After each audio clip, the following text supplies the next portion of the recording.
अस्सलाम वालेकुम नाजरीन, कैचअप क्रिकेट के एक और एपिसोड के साथ तौसीफ और हमारे साथ डॉक्टर हफीज अमान मौजूद हैं वैनकूवर कनाडा से, और मंशा भाई मौजूद हैं एडमंटन कनाडा से।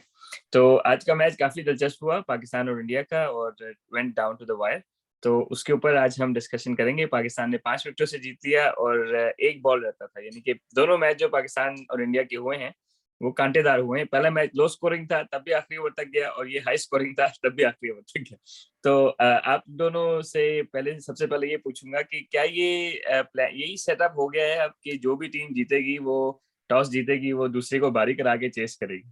क्या ये पैटर्न सेट लग रहा है पाकिस्तान इंडिया के मैचेस का आप लोगों को? जी मंशा भाई। हाँ, नहीं एक्चुअली मेरे ख्याल है शुरू में थोड़ा ग्रास था विकेट पे, तब विकेट सीधी हो रही है और अभी ड्यू फैक्टर तो नहीं आया, लेकिन ये है कि मेरा ख्याल है सीधी विकेट पे एक टारगेट चेस करना और फिर आहिस्ता आहिस्ता ड्यू का फैक्टर भी आ सकता है। तो मेरा ख्याल है वो सीधी विकेट के हिसाब से अब ज्यादा चेजिंग की तरफ लोग जाएंगे इस वजह से। एक सेट सेट टारगेट भी कह सकते हैं इसको, कि थोड़ा सा जी माइंड बैक ऑफ माइंड में होता है कितना टारगेट होगा, या आप इतने पे कंटेन कर लेते हैं 180 170, जैसे पाकिस्तान बाहर लग रहा था शुरू में कि ये 200 तक जाएगा, लेकिन पाकिस्तान बाद में 170 तक चला गया, फिर लिटिल बिट 80 तक बात पहुंच गई। तो मेरा ख्याल है शायद थोड़ा सा एक वो पैटर्न माइंड में होता है कि 9 से 10 की एवरेज हम बाद में इसको पकड़ सकते हैं इतनी बैटिंग स्ट्रेंथ के साथ। तो मेरे ख्याल दोनों टीमें वो थोड़ा सा वो एलिमेंट है कि फ्रीली हिटिंग में आपको अंदाजा नहीं होता कि आप कहाँ तक जाएंगे, 200 चेज करने जाएंगे, सॉरी 200 बनाने जाएंगे, तो हो सकता है कि आप 150 पे टीम फारिग हो जाए। तो इसलिए भी शायद थोड़ा कम रिस्की होके खेल रही है टीमें दोनों, खासतौर पे पाकिस्तान इंडिया के मैच में। अच्छा, इस हिसाब से देखें तो इंडिया को आई गेस कि स्टार्ट ठीक ही मिल गया। 6 ओवर में 60 रन किए उन्होंने। 9 बाउंड्रीज थी पहले 6 ओवर में। तो बाउंड्रीज का 44 स्कोर था और टोटल 62। तो मनशा भाई, आपसे मैं पूछूंगा कि जिस ऑब्वियसली केएल राहुल अभी इंजरी के बाद वापस आ रहे हैं, और रोहित शर्मा इस मैच से पहले तक कह रहे थे, लोग कह रहे थे कि आउट ऑफ फॉर्म है। तो लेकिन उन दोनों ने खेला फिर भी एग्रेसिव है। इस तरह हमारे बैट्समैन जो थोड़े से आउट ऑफ फॉर्म लग रहे हैं अभी, बाबर आजम, तो ही consumes a lot of balls. तो रोहित शर्मा ने रिगार्डलेस ऑफ हिज फॉर्म और regardless of whatever is happening, उन्होंने जो है ना वो अपने शॉट छोड़े नहीं और खुल के खेला। तो आपको लगता है कि पाकिस्तान की गुड लक हो गई कि दोनों उनके जो ओपनर थे वो 28-28 करके आउट हो गए, क्योंकि वो they didn't really push it on?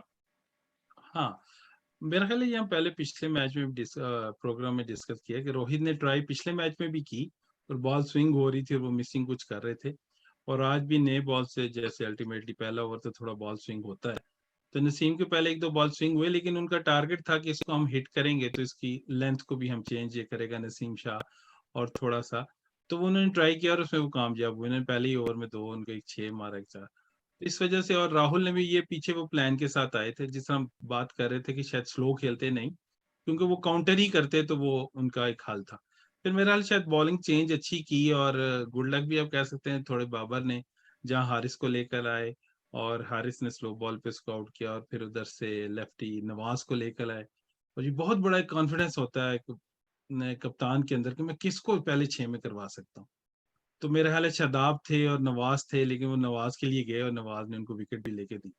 तो आज के तो वैसे ही वो सुपरस्टार, आज के चैंपियन है नवाज जी।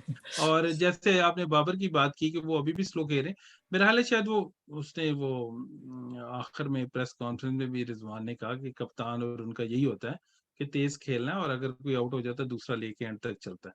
तो मेरा ख्याल है बाबर जो आज मुझे पहले मैच से भी बेशक कुछ देर ही विकेट पे रहे तो ज्यादा स्टेबल लगे, और उन्होंने कोई अच्छा कवर ड्राइव, एक स्ट्रेट ड्राइव मारा, एक और वनेश्वर ऑन ने ड्राइव। उनको टप्पा भी किया, हाँ, और उसको भी उन्होंने मिड विकेट से मारा पुल।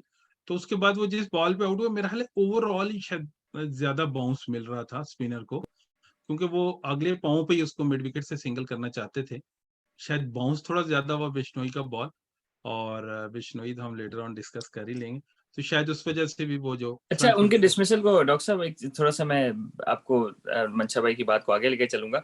अच्छा, नॉर्मली जो इस लेंथ का बॉल है ना, जहाँ बॉल उठ रहा होता है, तो बाबर आजम डीप क्रीज में जाके पुल मारता है उसको। आपको शायद याद हो, जब भी अच्छे उसके छक्के याद हो तो वो ये वही लेंथ बॉल था। लेकिन मेरा ख्याल है शायद अभी वो वही सिंगल लेने के चक्कर में ना, क्योंकि वो इस लेंथ के बॉल को अगर आप बाबर के पिछले 3 साल में देखें तो बहुत दफा ऐसा हुआ है कि जो ये वाला लेंथ बॉल है ना, उसको उसने पीछे जाके छक्का मारा है ना मिड विकेट के ऊपर से या वाइड मिड ऑन के ऊपर से, तो आपको लगता है कि शायद वो टेंटेटिव थे और इस वजह से आउट हो गए?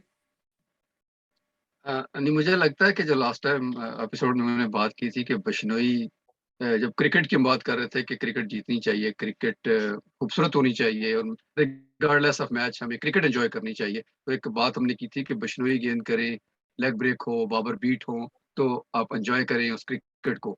तो मेरे एक दोस्त का फोन आया, उससे बताता चलूं कि उन्होंने कहा कि आपने यही क्यों कहा कि बिश्नोई गेंद करें और बाबर आउट हो या बाबर बीट हो, आप यूं भी तो कह सकते थे कि बाबर कवर ड्राइव मारे।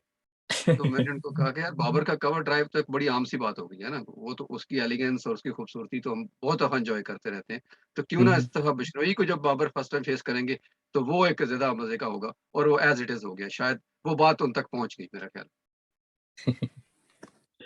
अच्छा, एक और चीज है मंशा भाई, ऑब्वियसली अगर हम बैटिंग की बात करें इंडिया की, तो कोहली फिर एंकर रोल खेला है और आखिरी ओवर में जाके आउट हुए, यानी कि स्टार्ट अच्छा मिल गया। उसके बाद वो बड़ी ट्रेडिशनली जो T20 में जो एक आप सेटअप करके देते हैं ना, थोड़ा सा ये हुआ कि सूर्य कुमार और पांट वो लोग उस तरह नहीं चल सके, या दीपक हुडा उस तरह नहीं तेज खेल सके जिस तरह, यानी कि 15 गेंदों पे 35 कर लिया या इस तरह उस तरह नहीं खेल सके। उसके बावजूद 180 हो गया। पाकिस्तान ने अपने मेन 5 बॉलर्स ही यूज किए, लेकिन पाकिस्तान के पास बैकअप था बॉलर्स का। आपको लगता है कि इंडिया के पास बैकअप बॉलर्स नहीं थे और may be that backfired them? बिल्कुल बिल्कुल बैकफायर हुआ उनके ऊपर, क्योंकि उन्होंने बहुत कॉन्फिडेंस के साथ हार दिया हार्दिक पांड्या 5वें बॉलर के तौर पे, और वो उनको की वो अविशान को निकाल के और अंदर से 10 ओवर करवाने की कोशिश की, और जहां पे आज वो उनका टप्पा पकड़ा गया और वो उन्होंने पुल मारे रिजवान ने, और फिर उनको भी स्लो बॉल करने पड़े और आगे बॉल करने पड़े। तो मेरा ख्याल है शायद वो तो बिल्कुल सीधा सीधा नजर आ रहा है कि उनको छठे बॉलर की एक जरूरत थी, जो आज वो पूरी नहीं हो सकी। और जहां तक टीम सिलेक्शन देख लें, हुदा, अगर दिनेश कार्तिक नहीं है तो हुदा थे, लेकिन उन्होंने जडेजा की जगह को ऐसा बॉलिंग ऑलराउंडर नहीं डाला कि जिससे वो एक छठा ओवर का काम छठे बॉलर का काम करवा सकते। तो मेरा हाल है शायद वो उन्होंने पाकिस्तान की बैटिंग को जिस तरह 147 हमने किया, वो इतना नहीं ले रहे थे, और जैसे ऑफ कैमरा हम बात कर रहे थे कि ऑफ ब्रेकर डालना चाहिए, तो मेरा हाल है वो इतना सीरियस नहीं ले रहे थे खुशदिल शाह को, और नीचे जाके नंबर पे बारी करते हैं नवाज उनको, और ऊपर से मेरा हाल है पिछले वर्ल्ड कप फाइनल से लेके मेरा हाल है वो जो एक उनकी गेम कैरियर चेंजिंग इनिंग थी फखर जमान की, उसमें उन्होंने बहुत अच्छा खेले अश्विन को, उसको उन्होंने अटैक किया अर्ली। तो मेरा हाल है वहां से और उसके बाद भी वो ऑफ स्पिनर को अच्छा खेले फखर जमान। तो शायद थोड़ा सा वो इस वजह से अभी अब उसको खिलाना नहीं चाह रहे, वरना अश्विन वर्ल्ड क्लास स्पिनर है, वो किसी भी राइट हैंड लेफ्ट हैंड के खिलाफ बॉलिंग कर सकते हैं। और बाकी बात उनकी बॉलिंग, मेरा हाल है शायद वो जो लेफ्ट हैंड के हम डर रहे हैं कि वो था क्या, और अगर बीच में फखर होता तो क्या होता। तो आप ये देखें कॉन्फिडेंस के उन्होंने रोहित ने चहल को 6 के बाद बॉलिंग की, और पावर प्ले में बिश्नोई ने ओवर की, और मिस फील्ड और कैच छोड़ने की वजह से आखिरी 2 बॉलों पे 8 रन दिए फखर ने।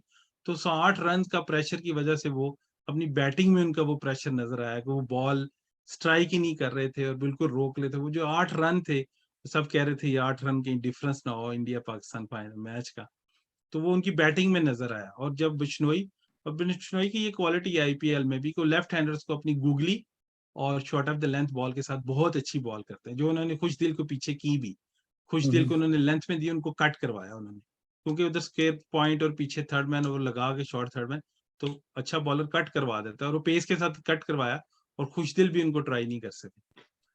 तो खैर आपने अच्छा, बात मेरा ख्याल है पूछी कि वो बॉलर शॉर्ट था, तो यकीनन बॉलर उनका शॉर्ट था।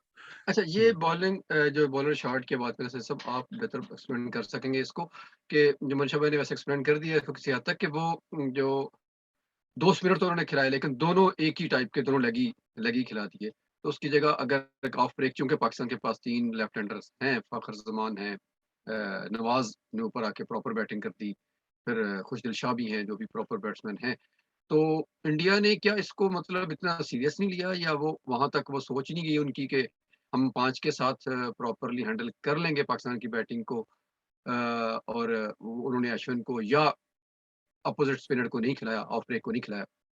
नहीं, आई थिंक उसमें 2-3 फैक्टर्स हैं। एक तो ये कि उन्होंने ऑब्वियसली उसको पांट को एडजस्ट करना था ऊपर ना, क्योंकि उनको एक लेफ्टी अटैकिंग चाहिए था दरमियान के ओवर्स में, क्योंकि पाकिस्तान का शादाब खान है और लेफ्ट आर्म स्पिनर नवाज है ना, तो उसको काउंटर करने के लिए उन्हें एक, तो पांट को जब उन्होंने ऊपर खिलाना था तो जाहिर है कि वो चाह रहे थे कि फिनिशर नीचे खिलाएं, तो आई थिंक कि जहाँ पे उन्होंने गलती की है वहाँ पे शायद ये भी कर सकते थे, इवन अक्षर पटेल को भी खिला देते खुदा की जगह।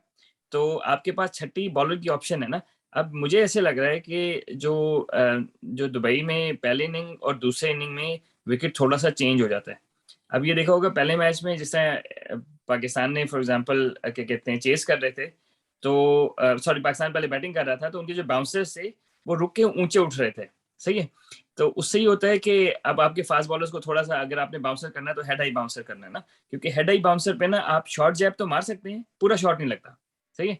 तो वो मतलब उनकी प्लानिंग जो थी it worked out, Pandya is bowling well. अब मसला ये होता है अगर आपको क्या कहते हैं सेकंड बॉलिंग करनी पड़ जाए, ठीक है, तो फिर क्या करेंगे, क्योंकि सेकंड बॉलिंग में जो है वो बॉल थोड़ा सा बेहतर आता है, सही है। तो आप वो जो हेड हाई बाउंसर हैं वो उतने अच्छे नहीं होते, क्योंकि वो उतने स्लो नहीं होते, थोड़े से तेज आते हैं। तो आई थिंक कि 5 बॉलर्स के साथ मतलब पांड्या को मिला के 5 बॉलर्स वो खिलाए तो अपनी बैटिंग आई डोंट नो क्यों, क्योंकि पाकिस्तान अगर 5 बॉलर खिलाए ना तो मेक सेंस, क्योंकि हमारे पास मिडिल ऑर्डर ही नहीं है, सही है, और ऑलराउंडर ज्यादा हम खिलाते। लेकिन अगर इंडिया खिलाता है, फॉर एग्जांपल इंडिया में ऊपर के आपके जो 4 बैट्समैन है वो तो प्रॉपर बैट्समैन है जिन्होंने लंबी बारी करनी, सही है। तो मतलब इंडिया के पास तो फ्लेक्सिबिलिटी ज्यादा थी। तो I don't know, may be क्या कहते हैं पहले मैच के बाद उन्होंने शायद अंडर एस्टिमेट कर लिया पाकिस्तान को, लेकिन एज मेरी जाती राय में उनको 6 बॉलर्स के साथ खेलना चाहिए और फिर अक्षर पटेल को एज एन ऑलराउंडर खिला दें। ठीक है, अच्छा, तो 6 के साथ भी जा सकते थे या फिर अगर 5वां भी खिलाना था तो वो डिफरेंट काइंड का अगर खिला देते तो शायद थोड़ी मेरा ख्याल है कि बेहतर सिचुएशन होती इंडिया के लिए ना। डॉक्टर साहब अश्विन भी एज ऑलराउंडर भी खेल सकते हैं क्योंकि वो क्लीन ऑलराउंडर शीटर का बिल्कुल रोल भी कर सकते हैं, हाँ और एग्जैक्टली टेस्ट में उनके कितने 100 हैं जी। 500 है टेस्ट में। अच्छा, अब अगर हम पाकिस्तान की इनिंग को देखें, अगर हम कंपेयर करें तो उन्होंने 181 कर लिया, आखिरी 2 गेंदों पे 2 चौके लग गए, सही है। एक में तो मेरे ख्याल है हमारा एक फील्डर आगे आगे कैच ड्रॉप करके चौका करा दिया, वो बाद में बात करेंगे। तो 180 जो था वो look like a par score on this pitch, क्योंकि पहले 5 ओवर में इंडिया के 55 रन थे बैटिंग में ना।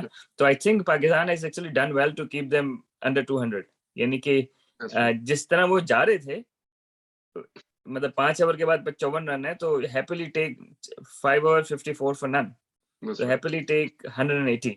क्या कहते हैं आप लोग, टोटल रन्स इनफ थे? मतलब इंडिया बैटिंग की बात कर रहे हैं आप? इंडिया की बैटिंग की बात कर रहा हूँ हाँ कि हाँ हाँ जो पहला विकेट गिरा वो 54 पे गिरा और 5 जी ओवर हुए थे उस टाइम, यानी जी कि जी 5 ओवर में 54 रन। जी मेरे हिसाब से तो मतलब इससे अच्छा स्टार्ट उनको नहीं था मिल सकता। और जो कमबैक किया पाकिस्तान ने उसमें नवाज, सारे बॉलर्स का हाथ है। मुझे अभी जी भी जी लग रहा है नसीम शाह इंजर्ड हैं, शायद उनको क्रैम्प्स हैं, ये कुछ ग्रॉइन इंजरी नजर आ रही है जिस तरह वो चल रहे हैं एक टांग साइड पे करके। तो मैं फिजियो नहीं हूँ लेकिन देखने से लग रहा है स्टिल वो इंजर्ड है और उनको रेस्ट की जरूरत है। शायद इस इम्पोर्टेंट, जैसे आपने लास्ट प्रोग्राम में सतीश भाई ने कहा कि रोटेट करना पड़ेगा, रेस्ट कराना पड़ेगा। मुझे भी है वो फुल नहीं लग रहे फिट जिस तरह वो बॉल कर रहे हैं। एनीवेज बाकी जितना भी कमबैक, बहुत बड़ा अच्छा कमबैक, बहुत। और कमबैक कैसे होता है? विकेट से होता है। बेशक वो रन तेज बन रहे हैं, 10 में 90 हो गया, 10 में 100 हो गया, तो जब तक आप विकेट आप लेते रहेंगे तो ऑटोमेटिकली वो रन रेट पे फर्क पड़ेगा। और वो एक मेरे हिसाब से बहुत ही अच्छे नवाज और शादाब के वो ओवर थे और हारिस ने आउट किया, तो जहां से हम कम बैक हुए जी। अच्छा डॉक्टर साहब, एक एक बात है कि उन्होंने स्टार्ट टॉप 3 बैट्समैनों को अगर हम हटा लें इंडिया के, तो उन्होंने बहुत अच्छा उनको मतलब स्टार्ट दे दिया था ना। लेकिन हम सूर्य कुमार यादव हो गया, ऋषभ पंत हो गया, हार्दिक पांड्या हो गए और दीपक हुडा हो गया, तो इन्होंने मिला के 38 गेंदें खेली और 43 रन किए, सही है। तो क्योंकि ये सारे ही ऐसे बैट्समैन थे कि जो बहुत तेज खेलते हैं, तो आपको लगता है कि वहां से पाकिस्तान ऑब्वियसली जिस तरह हमारे स्पिनर्स और हमारे फास्ट बॉलर्स ने भी गेम वापस लाई, तो मुझे ऐसे लग रहा था कि 200 से तो ऊपर जाना चाहिए। तो हमें हमें ऐसे लगता है कि शायद उनकी जो पावर हिटर्स थे 4-3-4 वो चले ही नहीं और that worked well for Pakistan. या बिल्कुल ठीक कह रहे हैं आप। अगर आप पिछले मैच पे जाए ना जो अभी इससे पहले खत्म हुआ, इस पे हमने बात तो नहीं की अपने प्रोग्राम में, अफगानिस्तान और श्रीलंका का मैच, तो जी उसमें आप देखें कि अफगानिस्तान के रहमानुल्लाह गुरबाज वो मैन ऑफ द मैच भी हुए। जी जी ज्यादा स्कोर भी उन्होंने 84 किया 54 बॉल्स पे, यस आउटस्टैंडिंग परफॉर्मेंस है। लेकिन बाकी इसके साथ कोई आपको इतनी बड़ी पार्टनरशिप नज़र नहीं आती। एक और है 40 रन्स की। लेकिन उसके मुकाबले में अगर यहाँ देखा जाए तो अ, कोहली ने, सॉरी मेरी स्क्रीन आउट हो गई है। जी, कोहली ने यहाँ पे एंकर का रोल तो प्ले किया, लेकिन वो जो स्टार्ट हो पाया था 28 मेरा ख़्याल है कि वो 28 वाले जहाँ तक ले गए थे गेम को, उनको थोड़ा और करना चाहिए था, जहाँ से इनके हाथ में दे के जाते गेंद, या फिर मेरा ख़्याल है कि इन्होंने ना चारों जो सूर्या कुमार यादव से लेके पंत तक, नीचे तक, बल्कि हार्दिक पांड्या तक, पांड्या बाद में आए, उन सब ने फिनिशर का रोल फटाफट प्ले करना शुरू कर दिया, जो कि रॉन्ग अप्रोच थी, क्योंकि उस वक्त तक अभी 10 प्लस ओवर्स रहते थे। तो मेरा नहीं ख्याल कि वो अप्रोच ठीक थी। उस वक्त वो अप्रोच चाहिए थी जो कोहली ने इख्तियार की थी, कि आपको विकेट कीप करनी है। जो मनशा भाई ने भी कहा कि विकेट होगी आपके पास तो आप उसको कैपिटलाइज कर पाएंगे, लेकिन इंडिया ने यहाँ वो मिस किया एलिमेंट के। शायद उनके बैक ऑफ माइंड में ये बात थी कि हमारे पास बैटिंग बहुत ज्यादा है, तो हम कहीं भी किसी भी वक्त प्ले कर सकते हैं, जो कि उनका मेरा ख्याल है कि किसी हद तक वो रॉन्ग साबित हुए इस काम में, कि ज़रूरी नहीं कि आप 8 बैट्समैन के साथ भी खेल रहे हैं। तो अप्रोच सिचुएशन के मुताबिक बहुत ज़रूरी थी, जो इंडिया ने कहीं न कहीं ज़रूर मिस की। अच्छा मंशा भाई, अब अगर हम बॉलिंग की देखें जिस तरह आपने अभी डिस्प्ले किया, तो Naseem Shah 4 over 45 run, Hasnain 4 over 38 run, Haris Rauf 4 over 38 run, आखिरी 2 गेंदों पे 2 चौके पड़े। Overall Haris Rauf actually ball better than that, और नवाज बहुत अच्छा बॉलिंग किया नवाज ने, और शादाब ने अच्छा बॉल किया। और शादाब का जो जिस तरह मैच होता है ना प्लेयर टू प्लेयर, तो शादाब और ऋषभ पंत का मैच था, क्योंकि उन्होंने भेजा ही इसको मारने के लिए था ना, और ऋषभ पंत उनकी गुगली पिक नहीं कर पा रहे। 2 दफा उन्होंने किया, दोनों दफा पिक नहीं की उन्होंने। तो मंशा भाई, आपकी हसनैन के बारे में क्या राय है कि उसको सही खिलाया? हसन अली का चांस लग सकता था? पहले तो ऋषभ की आपने बात की, वो मुझे प्लेयर पसंद है। मेरा ख्याल है जितना अच्छा वो वी में मारते हैं, सारे लोग कह रहे थे कि वी में मारते हैं उसको, ये रिवर्स स्वीप की क्या जरूरत थी इस मौके पे। और जितने भी मेरा ख्याल है मेरे से ज्यादा क्रिकेट की समझ रखते हैं कि अगर स्लो विकेट हो और बॉल बल्ले पे नहीं आ रहा, फ्रंट ऑफ द विकेट नहीं लग रही, तो फिर आप ये शॉटें खेलते हैं रिवर्स स्वीपें और इधर उधर, ताकि वो बॉलर ने आपको फंसाया हुआ है। सीधा विकेट है, बल्ले पे बॉल आ रहा है, आप वी में अपने निकल के मारते और उधर आउट हो जाए मैदान पे, किसी को आपसे गिला नहीं होगा ऋषभ पंत से। एनीवेज, तो अभी दूसरी बात आपने हसनैन की।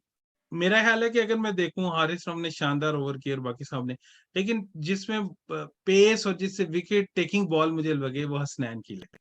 वो जो हम वाइड्स की बात करते हैं, वो एक उनकी वाइड वो बहुत ऊंची चली गई, 5 होगी वाइड्स, और वो टांग से एक स्लो बॉल उनकी वाइड होगी, लेकिन वो विकेट टेकिंग बॉलर लगे। मेरा ख्याल है ये सही सिलेक्शन थी हसन अली की जगह, जहां पेस से टप्पा स्कोर, एक जब भी आप स्कोर लेने विकेट लेने जाएंगे आपको स्कोर पड़ेगा, लेकिन मेरे ख्याल है शायद वो जो एक्स्ट्रास का एलिमेंट है वो अगर निकाल दें, तो मेरे ख्याल है उन्होंने पेस के साथ बॉल किए और मेरे ख्याल अच्छी सिलेक्शन थी।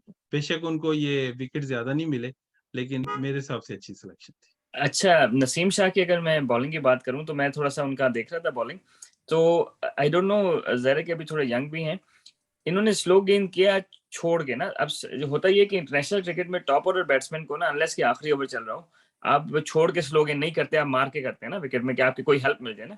तो वो ऐसे लगा कि या तो वो इंजर्ड है, या फिर वो क्या कहते हैं, बट हिज, और वो इनटू द डेक बॉल भी नहीं कर रहे थे, वो अलोंग द डेक बहुत बॉल किया उन्होंने। अलोंग द डेक मतलब ये कि बिल्कुल छोड़ के ना, मतलब सीधे सीधे बॉल कर दी। तो मेरा ख्याल है कि उनको रेस्ट कराना चाहिए, अगर तो वो इंजर्ड नहीं भी हैं, तो I think he needs a break. Overall I think हमारी बॉलिंग तो ठीक रही। तो अगर मंशा भाई बैटिंग की तरफ जाते हैं पाकिस्तान की। अब ये तारीफ एक उनकी नसीम शाह की करता जाऊंगी। आज उन्होंने एक back of the hand ball किया जिसपे हुदा आउट हुए, वो लेग हम्म, ब्रेक उन्होंने पीछे से किया। मतलब यूजुअली फास्ट बॉलर से होता नहीं, वकार कहते हैं मेरी तो बाजू ही टूट जाए अगर मैं कभी आजकल के जो लड़के करते हैं लेग ब्रेक करूं। तो हम्म, मतलब वो उन्होंने डिफरेंट बॉल किया, क्योंकि उससे ना आपको पता लगता है बाउंस कितना होगा, ना आपको पता लगता ब्रेक अंदर होगा, ना आपको पता लगता है अंदर जाएगा बाहर जाएगा। तो वो हुदा बिल्कुल का बॉल बिल्कुल। खड़ा हो गया, लेकिन वो अच्छा उन्होंने किया। हम्म। अच्छा, अब आप चाह रहे हैं कि बैटिंग में शेयर कर दूं? जी, बैटिंग अगर हम पाकिस्तान की देखें। पाकिस्तान की बैटिंग जस्ट अच्छा नाज़रीन, आपको बताते चलें कि इंडिया ने जो है वो 13 डॉट बॉल्स खेले इस मैच में। पहले मैच में उन्होंने, मतलब टॉप 6 ओवर्स में, और तो इंडिया ने ह्यूज इंप्रूवमेंट किया कि उन्होंने ऊपर से डॉट बॉल्स कम खेले। पाकिस्तान ने जो है वो इस दफा फिर 6 में से 3 ओवर डॉट बॉल्स के खेले। तो चलिए अभी स्कोर कार्ड देखते हैं। जी मंशा भाई। अच्छा शेयर हुआ मेरी तरफ से, तो जी, शेयर है। हो गया, जी जी हो जी। गया शेयर। तो स्टार्ट की बात करें तो ऑब्वियसली रिजवान बैटेड वेल। अच्छा, एक चीज मैंने नोट की है, ऑल्दो रिजवान ने दोनों मैचेस में रन्स किए, पिछले में भी किए, जो फ्रंट फुट पे मंशा भाई ऑफ स्टंप के बाहर बॉल था, उसका फुटवर्क नहीं चल रहा है, वो हाथ ही चला रहे हैं। आपने देखा कि वो लटक गए काफी दफा ना, लेकिन क्योंकि वो फॉर्म में है तो वो टाइम है, लेकिन I still think his footwork will only get better. Babar Azam का फिर वही मसला जिस तरह हम बात कर रहे थे कि मतलब एक तो हमारा रन रेट स्लो हो जाता है ऊपर से, और दूसरा ये कि ही डिडंट किक ऑन।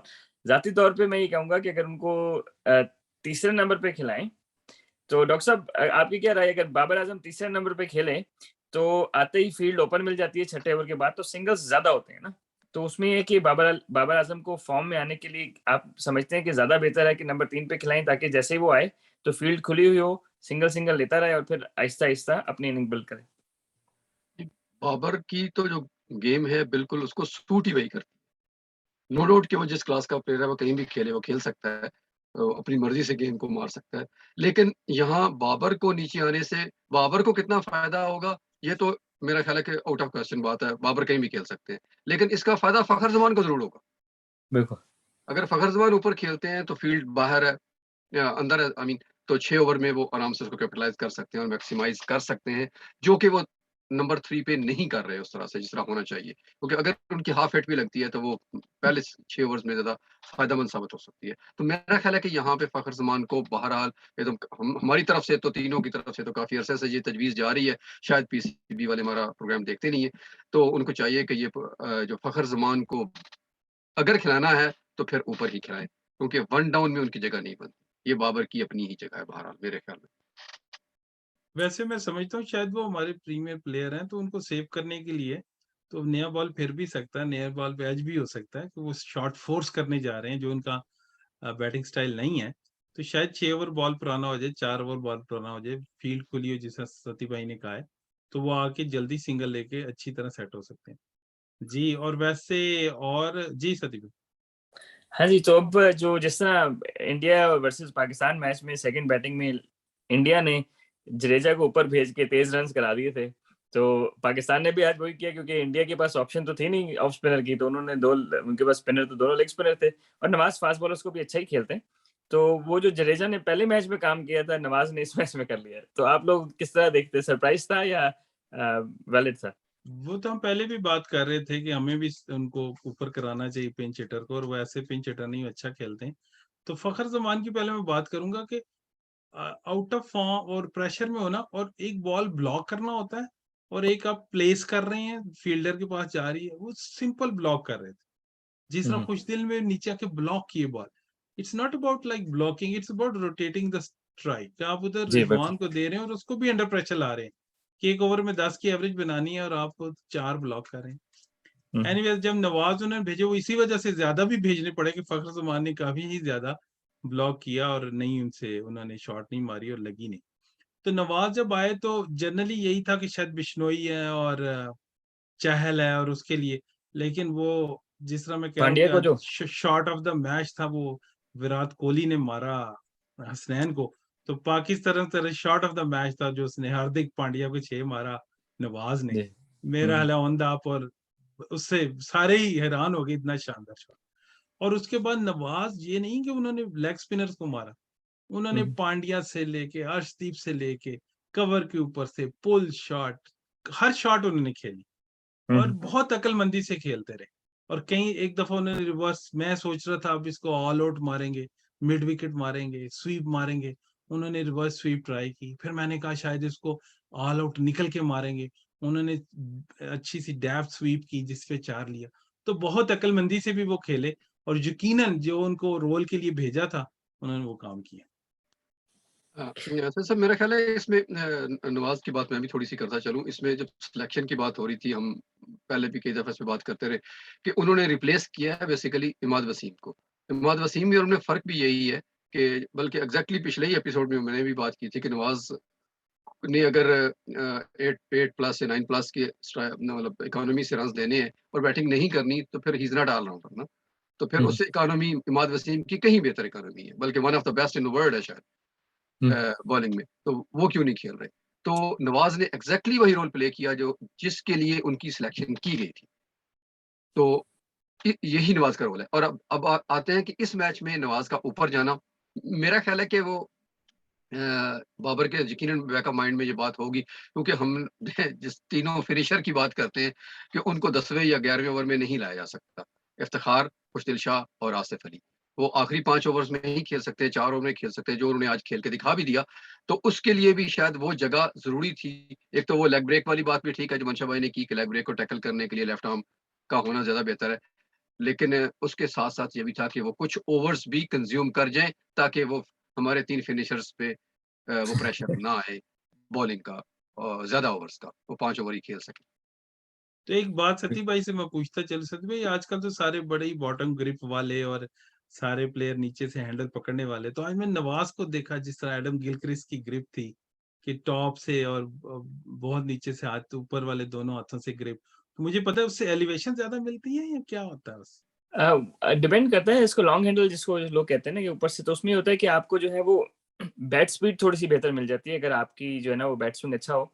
तो वो जिस तरह उसने पांड्या को जो छक्का मारा अगर आपने देखा हो, तो वो रिस्की लग रही थी, मतलब वो जो शॉट ऑफ उसका द बल्ला, मैच था। हाँ बल्ला आया जिस तरह। तो आई गेस कि हर किसी का थोड़ा सा अपना स्टाइल है। नवाज की अच्छी बात ये है कि फास्ट बॉलर्स और स्पिनर्स दोनों को, क्योंकि आपने बाकी हिटर्स देखे होंगे ना तो स्पेसिफिक होते हैं, कोई स्पिनर को छक्के मार सकते हैं तो फास्ट बॉलर उनसे फंस जाते हैं। तो ही इज मतलब इनका जो स्टांस है या इनका जो बैट स्विंग है वो काफी फ्लुएंट है। तो उसमें ये कोई झटके से नहीं मारते, ये बड़ा फ्लुएंसी के साथ मारते हैं ना। तो and he is probably a genuine batsman ना। बॉलिंग तो बाद में आई, वो पीएसएल बारे में आउट किए तो ऊपर आ गया, but he is generally a batting allrounder in first class cricket और डोमेस्टिक क्रिकेट इन पाकिस्तान। तो उस हिसाब से देखें तो ऑर्थोडॉक्स है बड़ा। और एक एक चीज इनकी अच्छी है नवाज की, वो अगर हमने डोमेस्टिक टी20 में भी पाकिस्तान में देखा है तो बड़ी क्लैरिटी के साथ ना ये कंफ्यूज नहीं होते। समझ रहे, यानी कि अगर गलत भी हिट मार दी तो खेल गए, यानी कि कंफ्यूजिंग वाला काम नहीं है, रोकते नहीं है शॉट ज्यादातर।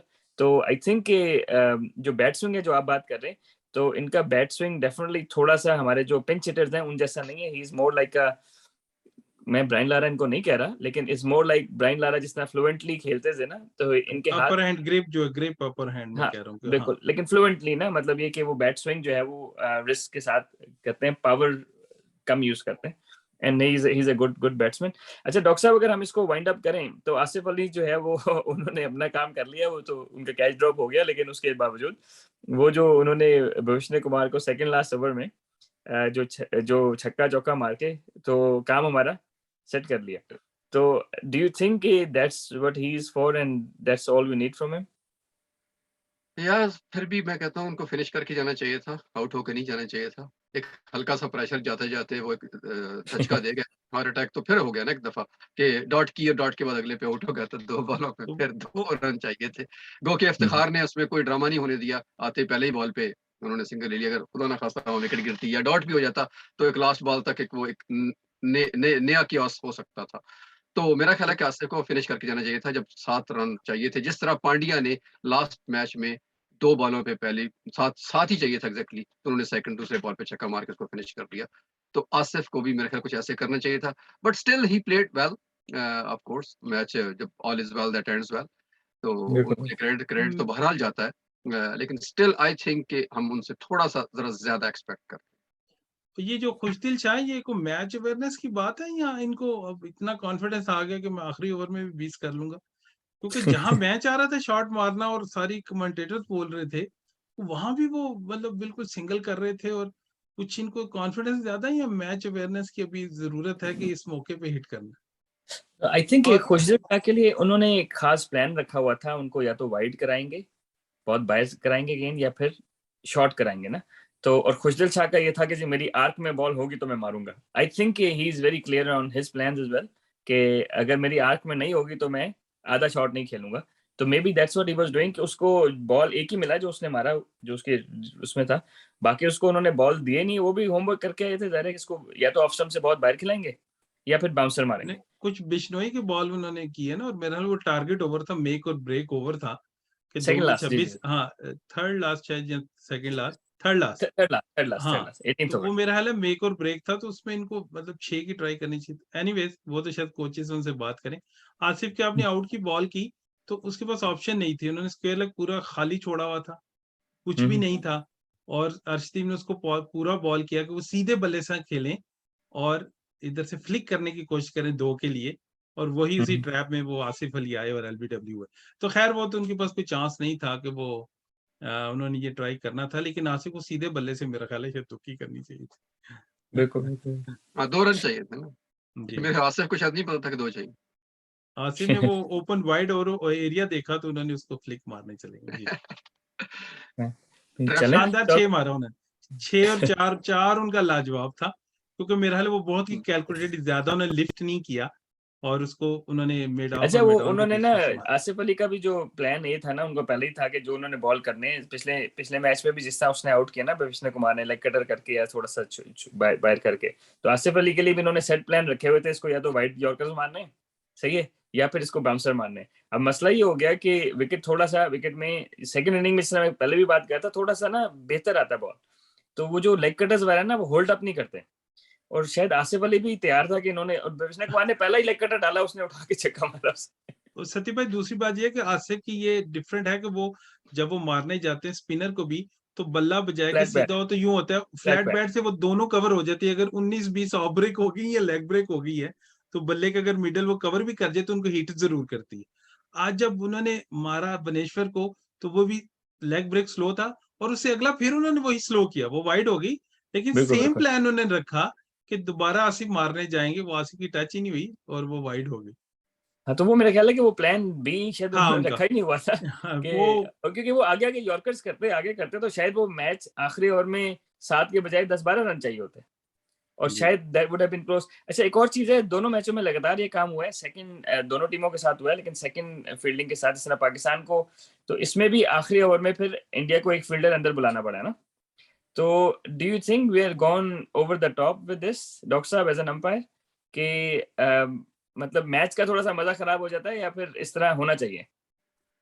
ये थोड़ा वैसे ना जो हाई एनर्जी मैच होते हैं, हाई वोल्टेज मैचेस होते हैं, मेरा ख्याल में इसमें को आईसीसी को थोड़ा मार्जिन देना चाहिए, क्योंकि एक आम मैच में और इस मैच में बाहर फ़र्क है, और इसका प्रेशर है, एक-एक गेंद का, एक-एक बॉल का जो प्रेशर है वो फ़ील होता है, वहाँ पे कॉन्फ्रेंस होती है, एक-एक बॉल पे मशवरे दिए जाते हैं बॉलर को, और इवन बैट्समैन भी टाइम लेते हैं। तो मेरा ख्याल है कि थोड़ा-सा आईसीसी को सोच लेना चाहिए। ये तो खैर मैं एज़ अ क्रिकेटर कह रहा हूँ, मतलब एज़ अ क्रिकेट लवर कह रहा हूँ बल्कि। अदरवाइज़ मेरे ख्याल में कि जो आईसीसी के रूल है उसमें आप फिनिश कर सकते हैं, थोड़ा-सा आपको खींचना पड़ता है। लेकिन डिपेंड्स अगेन कि मैच किस तरह जा रहा है। अगर इस तरह का मैच आखिरी बॉल तक जाएगा, 20 ओवर एक टीम पूरे खेलेगी और दूसरी भी 20 पूरे खेलेगी, और वो भी 180 प्लस स्कोर के साथ, तो मेरा ख्याल है कि काफ़ी मुश्किल हो जाता है बॉलर्स के लिए भी उसको प्रॉपर्ली हैंडल करना। ख़ास तौर पे जब लेकिन अब एक छक्का पड़ता है तो बॉल कहाँ तक जाता है, उसको वापस आने में एक 5 से 10 सेकंड भी एक्स्ट्रा लग जाते हैं, तो वो डिसएडवांटेज हो जाता है बॉलर को। तो शायद आईसीसी नेक्स्ट कभी इस पे गौर कर ले। मेरे हिसाब से तो सती भाई बहुत अच्छा रूल है। ये जो पे ये जो पैसे दे देने वो कोई इश्यू नहीं है, ये बहुत ही अच्छा रूल है। और वैसे भी हर गेम में भी आप एक किसी मोमेंटम को ब्रेक करने के लिए 4 मिनट की मीटिंग कर सकते हैं कि ओहो छक्का पड़ गया, कहाँ से छक्का पड़ गया, और बॉलर को समझा रहे हैं जस्ट मोमेंटम ब्रेक करने के लिए। It's a very good thing, और मैं इस रूल से खुश हुआ हूँ कि कुछ कप्तानों को भी जल्दी चलना पड़ेगा। और ये जो मीटिंग्स है और ये है, ये 20 ओवर का मैच है, कोचिंग स्टाफ बाहर बहुत बैठे हुए हैं, अंदर यकीनन हिकमत अमली होती है, लेकिन उसको नेगेटिवली यूज ना किया जाए, गेम स्लो करने के लिए ना यूज किया जाए, कि वो आखिरी ओवर में उसके बाद देखा जब वो उनको पेनल्टी पड़ जाती है, तो कितनी सोच सोच के उन्होंने 3 ओवर किए उसको अर्शदीप को समझा समझा के। लेकिन ये इस रूल का मेरा ख्याल है आज इंडिया को फायदा हो जाता। पांचवा फील्डर अर्शदीप अंदर था जब आसिफ का बॉल खड़ा हुआ, तो उससे ड्रॉप हो गया, वो पांचवा फील्डर था। तो चलें नाजरीन, ये इसको अगर हम वाइंड अप करें, और डॉक्टर साहब आप सॉरी कुछ कह रहे थे? बॉलिंग में एक इंडिया की तरह क्विकली, वैसे तो खैर हमने कर ही लिया इसको, लेकिन एक वो शॉट दिखा दें मुनशब भाई अगर उनकी जी जी बॉलिंग का। बिल्कुल। तो Indian bowling, right, just give me one अच्छा, और एक एक क्वेश्चन भी है एक्चुअली बॉलिंग के साथ-साथ मेरा अब दोनों से।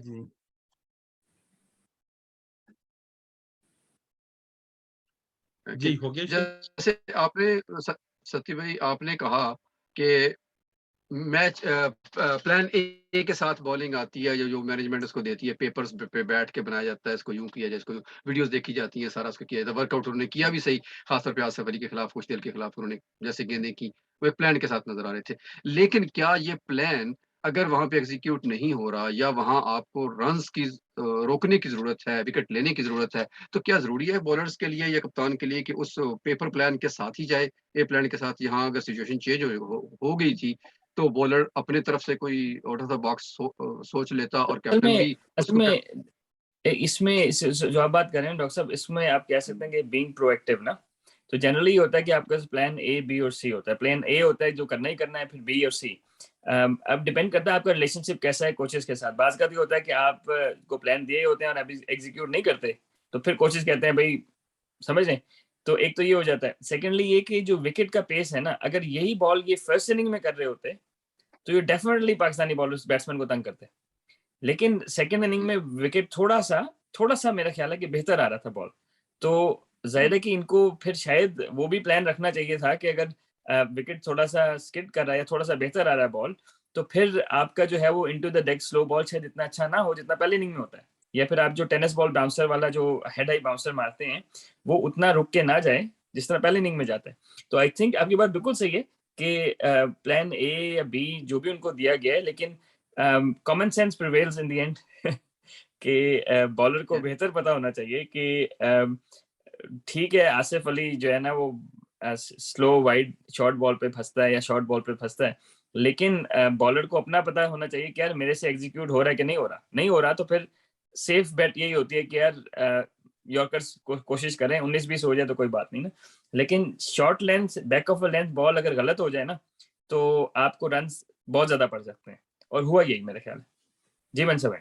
हाँ, मेरा ख्याल है शायद जो ए, बी, सी प्लान आपने कहा वो डिस्कस करें मैच से पहले कि बॉलर ने कैसे करना है, बाउंड्रीज किस तरफ शॉट है, पिच कैसी है, स्लो बॉल्स हमने करने हैं जिस तरह आप कह रहे थे आसिफ के लिए उनका प्लान था, और हार्दिक ने जिस तरह हमें पीछे टप्पे किए।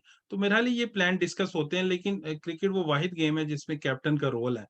वो सिर्फ पट्टी बांधी नहीं बाजू पे होता, सॉकर में या और कैप्टन जिस तरह होते हैं, उसने ऑन द फील्ड डिसीजन लेना है। इसीलिए मशहूर कैप्टन हुए हैं और मशहूर लोग हुए हैं जिन्होंने कप्तानी की है। और ये बहुत बड़ा रोल है कि एट द स्पॉट आपने फील्ड चेंज करके, एट द स्पॉट आपने बॉलर को बता के तो उसको चेंज करना है। तो यकीनन मेरा हाल है शायद प्लान डिस्कस होते हैं, लेकिन एट द मोमेंट वो कप्तान बॉलर उसको चेंज कर सकते हैं। जी, ठीक है, इसको वाइंड अप करते हैं सर साहब। तो मेरा जी ख्याल है बिल्कुल। कि वो जो एक कुफर था कि पाकिस्तान नहीं जीता, जो लास्ट ईयर हमने तोड़ा था, आज से 10 महीने पहले, तकरीबन 9-10 महीने पहले। वर्ल्ड तो कप वाला। जी, वर्ल्ड कप वाला, तो उसका तसलसल है ये। पाकिस्तान ने मतलब उसको अभी पिछला ही मैच हारा भी था, तो फिर लोगों का ध्यान उधर ही चला गया कि वो एक फ्लूक लग गया था शायद पाकिस्तान का। तो पाकिस्तान ने ये साबित किया कि ये फ्लूक नहीं था, हरगिज़ नहीं था। पाकिस्तान एक प्लान के साथ खेला और इतने बड़ा रन चेज़ किए। तो हम उम्मीद करते हैं कि ये तसलसल बरकरार रहेगा और हम देखना चाहेंगे कि ये दोनों टीमें, अब इंडिया के लिए थोड़ा टफ भी हो गया क्योंकि श्रीलंका भी फॉर्म में आ गई है और श्रीलंका ने जैसा चेज़ किया, सॉरी वो बात मैं तो कंप्लीट ही नहीं कर सका था, जो मैं कहना चाह रहा था सॉरी, कि जब श्रीलंका ने चेज़ किया तो गुरबाज के 84 रन्स के मुकाबले में श्रीलंका का किसी का 30 प्लस भी नहीं है शायद। वो हम्म। सारी टीम खेली। That's what my point was actually कहने का। तो इंडिया ने यही मिस किया कि जैसे 28-28 तो किए और उसने 64 किए कोहली ने, लेकिन नीचे वाले मतलब वो उसको नहीं कर सके, 28-28 नहीं कर सके। डॉक्टर साहब तो हमारे मुश्किल मैच है दोनों। कुशाल बिल्कुल। मेंडिस ने मारा है उसको, राशिद खान को, और जी, मुजीब को आप देख लें कौन मारेगा। मैं मैं ये एक्चुअली एंड पे यही कहना चाह रहा था कि इस पे हमारा जो प्रीव्यू होगा ना अफ़गानिस्तान पाकिस्तान के मैच का, वो बहुत इम्पोर्टेंट होगा। तो राशिद की कल मैं श्रीलंका का स्टैट्स भी देख जी। रहा था। जी, जी, और जी। श्रीलंका का मैच भी ऑफ कोर्स। तो सेम टाइम क्योंकि बहरहाल पाकिस्तान को एक साया ऑफ रिलीफ मिली है इंडिया से जीतने के बाद, जो बड़ा बिल्कुल। मैच था वो पाकिस्तान ने जीता है। तो अब थोड़ा-सा इनके लिए कंपैरेटिवली ईज़ी होगा और अफ़गानिस्तान भी प्रेशर में होगा क्योंकि वो श्रीलंका से मैच हार चुका है। अब उसको आगे मूव करने के लिए पाकिस्तान और इंडिया दोनों से ही मैच जीतना पड़ेगा, जो मतलब काफ़ी काफ़ी इंटरेस्टिंग सिचुएशन हो गई है। तो जी। हम उम्मीद करते हैं कि पाकिस्तान इस तसलसल को बरकरार रखेगा और आगे भी श्रीलंका के खिलाफ, अफ़गानिस्तान के खिलाफ और होपफुली इंशाल्लाह फाइनल भी खेलेगा और फाइनल विन भी करेगा। इसी उम्मीद के साथ आज इजाज़त चाहते हैं। जी। इंशाल्लाह बहुत जल्द अगले प्रीव्यू में मुलाकात होती है। ओके जनाब, हाँ, अल्लाह हाफ़िज़। अल्लाह जी। हाफिज।